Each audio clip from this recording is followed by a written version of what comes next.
Hey guys, welcome to this new video tutorial. In this video, I will show you the easiest way how you could retrieve or re-access the data from a dead computer. Your laptop stopped working and you still would like to retrieve the data from the old hard disk, then this video is for you. So, as a first step, we need to open our laptop and extract the hard disk of it. This is step one.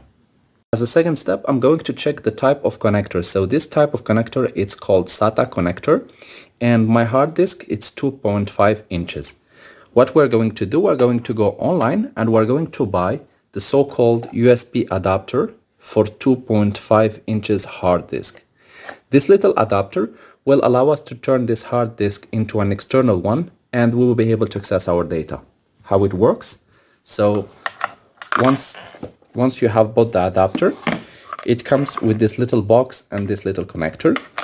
So we are going to connect with the connector. We're going to put the hard disk into the box for protection and we're going to enclose it. Next step, we'll connect this USB connector to our laptop and we will see the data which is inside.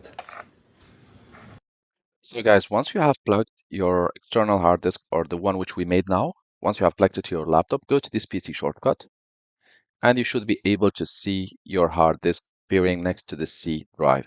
So you can click on it and you will be able to see your data. Thank you guys for watching and talk to you soon in a new video tutorial.